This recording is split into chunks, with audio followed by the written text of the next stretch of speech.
welcome once again. Let's talk about social inclusion.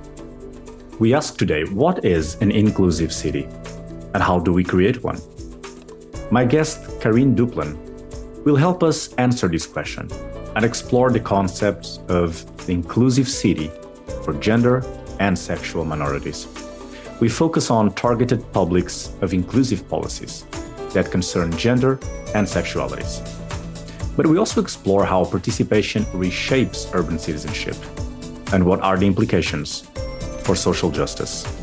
I'm Rodrigo Silva. Let's talk about social inclusion.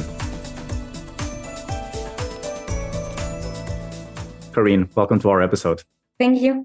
Karine, why did you decide to conduct research inclusion in cities of sexual and gender minorities? So I decided to explore the use of inclusive terminology in public policy because inclusion seems self-evident. Who can say he or she is against inclusion? Or if we turn the other way around, who can say he or she is in favor of exclusion or discrimination? So I decided to investigate the terminology of inclusion in public policy because while inclusion seems to be taken for granted, discrimination persists. And this tension is even more salient in a context where inclusion is increasingly highlighted in political discourses. So every institution wants to be inclusive, but the society in which we live and the cities in which we live remain spaces of exclusion and discrimination. So we can ask ourselves what lies behind the term inclusion and the terminology of inclusive city in public policy. Mm-hmm. What was left out there in the research specifically that prompted you to go ahead with this research? So I was quite frustrated by the resources I found in the literature on the use of the inclusive city in gender-related public policies. I found institutional documents from various bodies and also a lot of academic papers that were outlining the need to include women's need in public policy, mostly. And then for me, there was kind of challenges in this literature, and I identified three of them. And the first was about to trace some elements of genealogy of the term of inclusion in relation to gender. The second was identify at what level of governance this term was used or was not used. And the third one, which was for me the main one, was to adopt a definition of gender that would go beyond an egalitarian framework for women and would include as well people who do not conform with heteronormativity. Mm-hmm. Okay, well, promising. So let us know the most important highlights of your study. So this paper is more a theoretical paper and analyze more specifically two areas of public policy. So women's equality and LGBTQ plus equality. And the joint analysis of these two fields highlights similarities in the paradoxical integration of women and LGBTQ plus equality agendas in public policies. So I identified three main shared patterns. First is that there is a focus on tools and procedures that runs the risk of being disconnected from an overall strategy of equality and also from the diversity of lived experiences.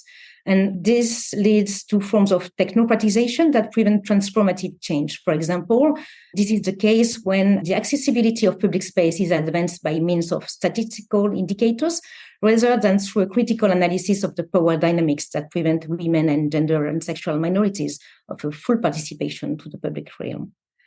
So that's the first pattern. And I identified a second pattern, which is linked to the genesis of inclusion policies. So both in gender as women and LGBTQ plus equality policies, both agendas remain economically driven. The project of inclusion is primarily a project of integration into the market, and therefore social inclusion serves to promote what should an emancipatory lifestyle be like based on consumption lifestyle.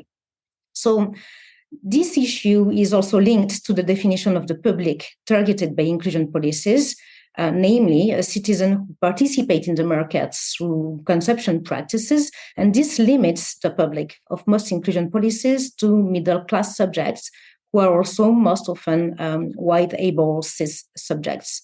And finally, the third shared pattern identified is that there remains an ethnocentric binary thinking within most public policies that contributes to present Europe on one part as an ideal model of tolerance and openness to gender and sexual diversity.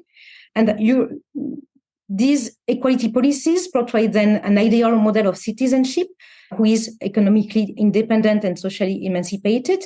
in opposition to the figure of a non-Western other portrayed as illiberal and backwards and in need of education in terms of gender equality towards progress and modernity.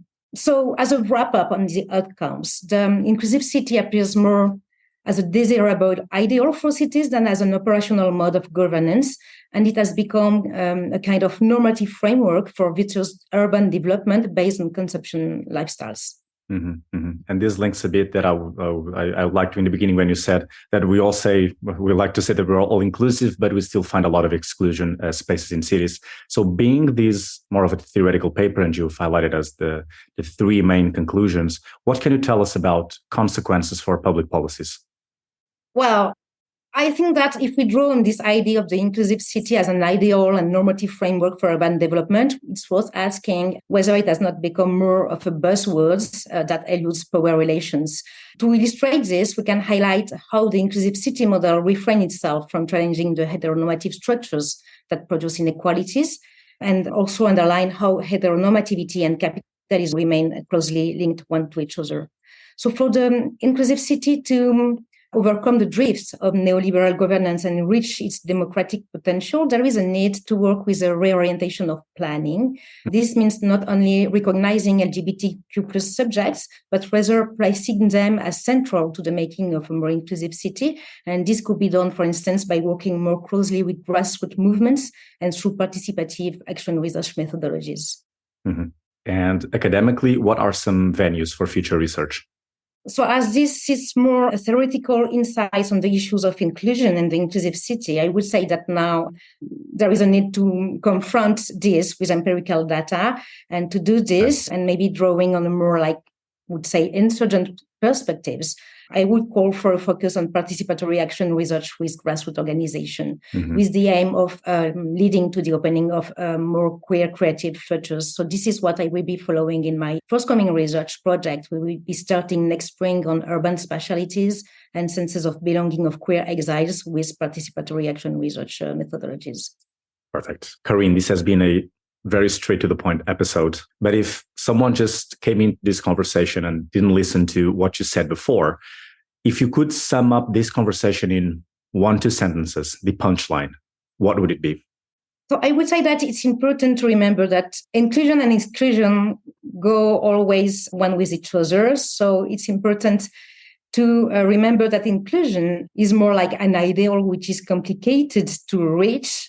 So it has always to be reassessed permanently. And also maybe if you allow me to add something more, it's important to remember that inclusion and the inclusive city, it's not only about statistics, but about challenging and thinking to destabilize the power relations that produce inequalities, and then to advance the empowerment of those who are still marginalized. Karine, it was a pleasure. Thank you. Thanks to you. This podcast is powered by Cogitatio Press. You can listen to this episode on the Let's Talk About Social Inclusion website, on Cogitatio Press YouTube channel, and whatever you get your podcast.